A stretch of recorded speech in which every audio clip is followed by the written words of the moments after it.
already started.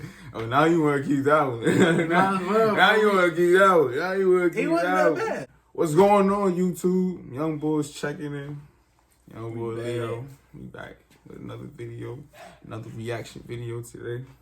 It's really the second one we recorded for today, but it might come out on 2 different days. Y'all running the numbers up, so we gonna run the videos up if y'all keep running the numbers up. It's just that simple. It's gonna be different videos. Y'all gonna see different days, different times. You gotta spread the content out. You know what I'm saying? We can't give y'all everything. You know what I'm saying? So yeah, today we gonna be reacting to a video from Hip Hop Daily's channel. He got 761K subscribers, so we figured he'd probably be a better channel to watch. Cause what's the other dude? Said 2 Raw. Shout out to Said 2 Raw, but your videos ain't really all that consistent. You know what I'm saying? So we gonna move over to Hip Hop Daily, and today we gonna be watching the war in the Bronx. OGs versus YGs versus SEVSIDE. I was actually born in New York, so like I'm already aware of most of the stuff happening in this video. But yeah. See, I'm a Florida boy. He's, you feel me? Yeah, he's full on Florida boy.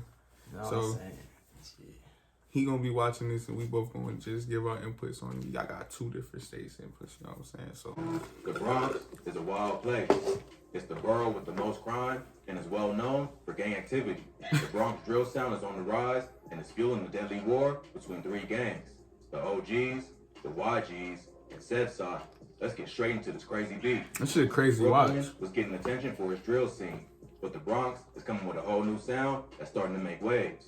K-Flock is one of the hottest rappers from the Bronx right now, racking up millions of plays I'll be on playing songs his like music. Being You heard Honest some of his and songs PSA. Bronx drill may have the same bass lines and hard flow as Brooklyn and UK drill, but it has its own unique sound that's influenced by classic New York hip-hop. Most of the beats have classic samples laced in with distorted 808s that gives the music a different vibe from drill from other areas. K-Flock has been riding the wave with his new sound and has been building a buzz for the past few months. But his come up ain't just been all success. He also suffers from the pain and loss that comes with the street life, losing many friends to gun violence. K-Flock hopped off the curb at a young age and was on the block at like 12 years old. He started rapping because of his homie Dougie D, who's also a rapper and has been featured on multiple tracks. K-Flock's first official track was a remix of the 22G song, Blicky Game Freestyle, which he titled FTO. 22Gs then gave K-Flock a shout out in a recent interview showing love to the Bronx drill movement. In August 2021, he remixed Siggy Black's song, Dishonest, and called it Being Honest. That track quickly racked up millions of views and earned him a feature from G Herbo. You can't even get that shit on iTunes. He recently signed a 7-figure deal, and he's in a good position to take over the Bronx rap scene. But behind all of K-Flock's success is a deadly war that involves his own family members. He's from a blood set around East 187th Street in the hood known as SEVSIDE. SEVSIDE, that's his cousin. I think Dougie B is his cousin. I could tell me if I'm wrong in the comment section, but I think Dougie B is his cousin. In the area, including the OGs, or original goons, and the YGs, or young gunners. At first, these two was the same gang and controlled a few different projects around Cortland Ave, not far from SEVSIDE. But one of the founders of the YGs crossed over another top member, so the dudes in his hood split off to form the OGs. Today, the YGs are one of the most hated gangs in the Bronx, and they beef with almost everyone. One of the YG's main rappers, named D-Thang. You see that nigga? That nigga is the other nigga's cousin. Two rappers have been dissing each other back and forth. D-Thang shocked the whole hood by dropping a Chicago-style drill track called Talking Back, where he disrespects dead ops from damn near every gang the YG beef with. But the beef ain't started with rap. It began with multiple murders, followed by threats to music and social media. In July 2021, a 19-year-old rapper who went by the name Ty Swish was shot in the head in the lobby of his apartment building. He ran outside after getting shot, but had been hit in the eye and quickly collapsed. A family friend and her 2 kids found him unconscious outside the building. He was rushed to the hospital, but he was dead at the scene. Witnesses say the gunman fled in a dark-colored 4-door sedan, but was never identified. Friends and neighbors said Ty Swish was a good kid who never got in trouble, but he was allegedly from sex money murder, and they would quickly even the score for his death. A few days later, 13-year-old Jerry and Elliott was chased down and killed outside the Angels Cafe in the Belmont neighborhood of the Bronx. Jerry graduated junior high and was turning 14 later that month.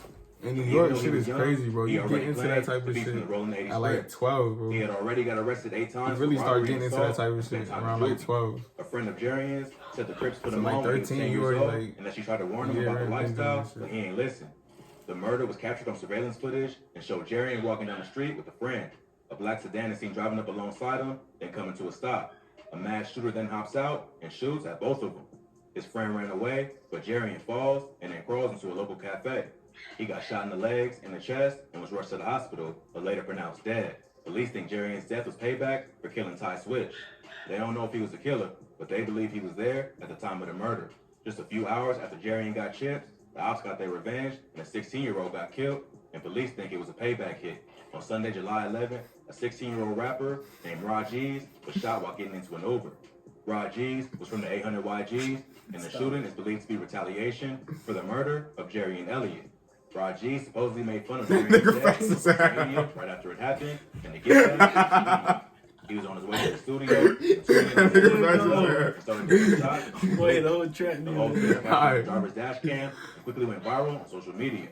The rapper got shot once before, but survived. His mom said he was trying to turn his life around and was focusing on his music career, but he didn't get that chance and instead became another casualty in this deadly war. But the case is still active and they both minors, so there ain't too much public info available. With so many deaths on all sides, the beef between the YGs, OGs, and SEVSIDE was really heating up. On August 16th, K-Flock dropped the track, Is You Ready?, where he disses multiple rival rappers, including his own cousin, D-Thang. In the first verse, he says, "Boy, ask my ops, it could get ugly. I could do shh, like Ice did Sonny." This is referring to the classic film, Paid in Full. That's his movie, cousin. Mitch, one of the main characters, played by Mekhi Phifer, has a younger brother who gets kidnapped for ransom. Mitch tries to get the money, but he gets killed by Rico, played by Cameron, who steals the drugs to pay Sonny's ransom. Sonny gets killed as a result, and come to find out, he was set up by his own uncle, Ice, who was mad at Mitch for kicking him out of the house.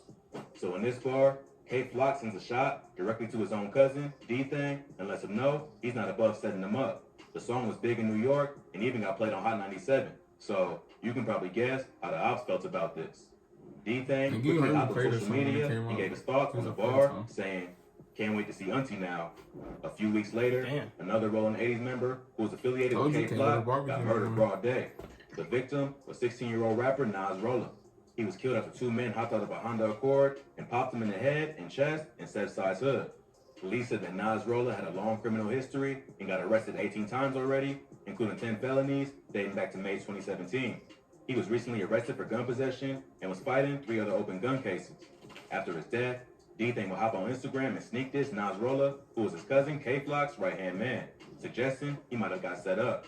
Right around the same time Nas Rolla was killed, D-Thang dropped Talk Facts, which is pretty much the Bronx version of Who I Smoke, where he disses all his ops, both alive and dead.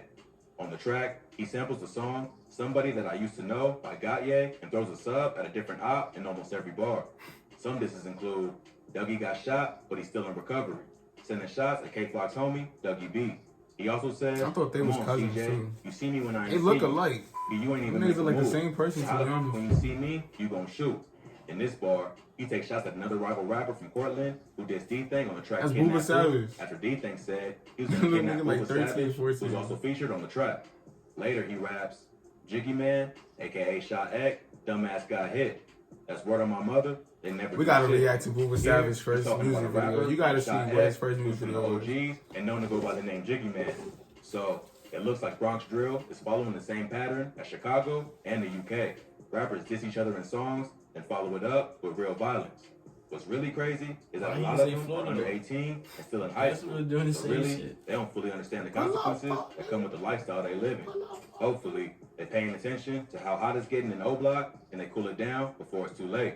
But with so many lives lost on both sides, it's hard to see an end. Why did he start talking about O-Block though? It's luxury you can trust, performance you can believe in, style you can't deny. It's Alright, YouTube. That's the Bronx War. K-Vlog. Oh, K-Flock. My bad.